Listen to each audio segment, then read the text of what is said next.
Thank you very much, and I greet all of you, all participants of this very, very important conference, and especially my thanks to Professor Kudori for organizing this.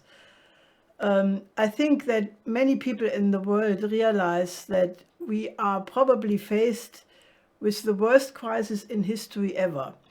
I think it's legitimate to say that because the danger of a thermonuclear war is extremely close.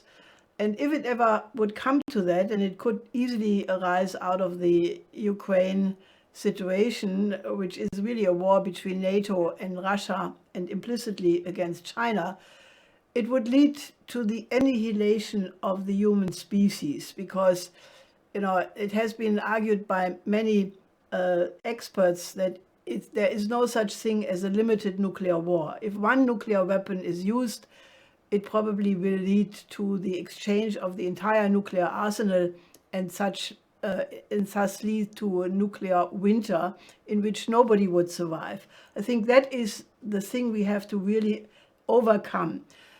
This is driven by the fact that the neoliberal financial system is in its final collapse phase, which is reflected in a hyperinflationary explosion of prices, food, energy.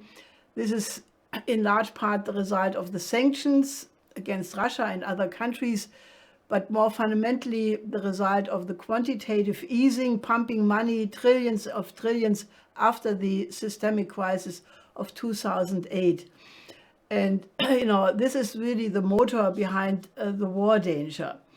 So this has resulted in a situation where 1.7 billion people are threatened with starvation, in incredible world famine. You have a world health crisis.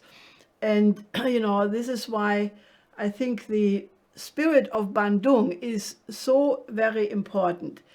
I think it is absolutely important to remember that President Sukarno at the Bandung conference said colonialism is not dead. And so it's not that today. The Western democracies pretend that the real conflict is between the democracies and the autocracies. But I think it is much more a fight between those forces in the world who want to keep the colonial order and those countries, especially of the global south, who want to fight now for good for their right for economic development. So the rise of the non-aligned movement at this point is probably the most important force on the planet to overcome geopolitics. And I think to stop geopolitics is the way how we will avoid World War III.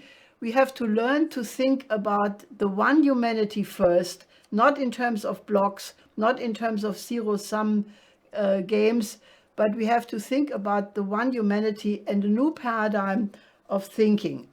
Now, there is an effort to have a global NATO. That would be for sure the road to World War III.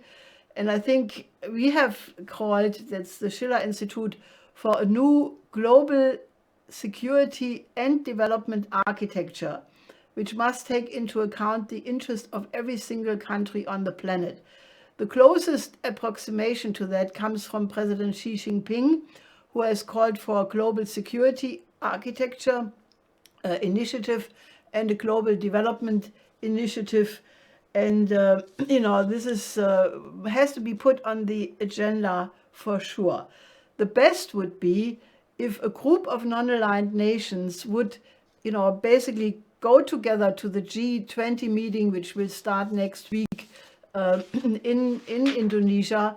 And if they would put on the table the need to have an immediate reorganization of the world financial system, which is bankrupt. And I think the non-aligned movement has the authority to do that, because between the member countries who have 4.5 billion people and the observer countries who have 2 billion people, that makes 6,571